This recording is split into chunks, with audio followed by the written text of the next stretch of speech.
घोसी के सपा प्रत्याशी राजीव राय ने कहा कि ये इतना बड़ा अहंकार अच्छा नहीं होगा, क्योंकि मंत्री जी को जैसी गलती हुई है तो माफ़ी मांग लेनी चाहिए। और मंत्री जी स्वयं मंचों से गालियां दे चुके हैं और ख़ासकर देखा जाए तो उन्होंने ब्राह्मणों को ही गालियां दिए हैं। और चुनाव जीतने से पहले अगर ये हाल है तो चुनाव जीतने के बाद क्या स्थिति होगी ये जनता जान चुकी है।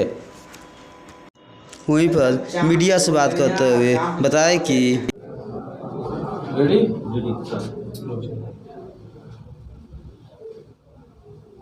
एक व्यक्ति ने शिकायत किया है पुलिस थाने में कि ओम प्रकाश राजभर के काफिले में उनके बाउंसरों ने उनको मारा, उनकी गाड़ी को तोड़ा, ऐसा क्या कहेंगे? मैंने भी आप ही लोगों के सोशल मीडिया किसी यूट्यूब वाले से देखा है। ये दुर्भाग्यपूर्ण है, अहंकार इतना न बढ़ जाए कि राह चलते लोगों को पहले से मारने लगे।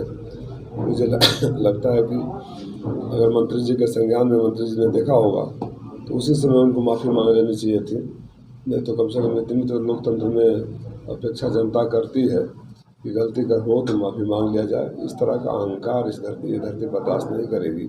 और जो लोग चुनाव जीतने से पहले ही राह चलते लोगों को मारने लगे हैं, आगे क्या करेंगे ये जनता अंदाज़ा लगा सकती है। पीड़ित का उसमें कहना है कि मंत्री जी बैठे रहे, मोबाइल में देखते रहे, इग्नोर करते रहे, और वो जो है उनका सुरक्षा गार्ड जो था हमको माँ बहन की गाली देता रहा और हमारा शीशा तोड़ता रहा, और मंत्री जो है एक बार बोले भी नहीं। तो पानी ऊपर से नीचे पाता है, प्रेरणा मिलती है लोगों को। हाँ। मंत्री जी स्वयं मंचों पर चढ़कर गालियाँ दे चुके हैं और खासतौर से ब्राह्मणों को गालियाँ दे चुके हैं और लोगों को जूते मारने की बात कर चुके हैं। तो साथ वाले उसी से इंस्पायर होते हैं ना।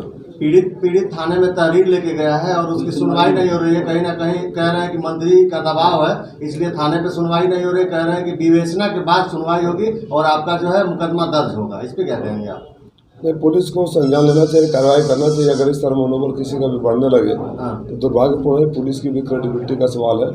और माननीय मंत्री जी से मैं निवेदन करूंगा कि ऐसा हुआ है तो माफ़ी मांगने से कोई छोटा नहीं होता है, माफ़ी मांग लेना चाहिए और उस जो व्यक्ति ने दुर्व्यवहार किया है उसके खिलाफ तत्काल कार्रवाई करें। लेकिन अगर आपके आंखों के सामने हो रहा है, मोबाइल में देख इग्नोर कर रहे हैं, तो ऐसा प्रतीत होता है कि आपकी सहमति से हो रहा है। तो ब्राह्मण की लड़ाई लड़ेंगे आप? मैं पूरे घोसी लोकसभा के लोगों के साथ अन्याय होगा, सबकी लड़ाई लड़ता आया हूँ, लड़ रहा हूँ और लड़ूंगा। सर, उसमें अगर जो FIR नहीं हुआ, मुकदमा दर्ज नहीं हुआ, तो उसमें क्या हो सकता है?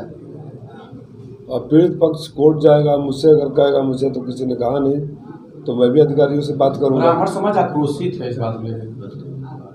भैया पूरा घोसी लोकसभा के लोग आक्रोशित इस बात से लेकर हैं कि पार्टियों ने जिन प्रत्याशियों को भेज दिया है उनका घोसी से दूर दूर तक कोई नाता नहीं है। कभी दुख सुख में खड़े नहीं रहे, कभी लोगों के बीच में नहीं रहे। तो लोकतंत्र में आक्रोशित जब जनता होती है, कोई समाज होता है, समुदाय होता है, तो उसको अधिकार है कि मताधिकार का प्रयोग करके अपने आक्रोश को परिणाम दे।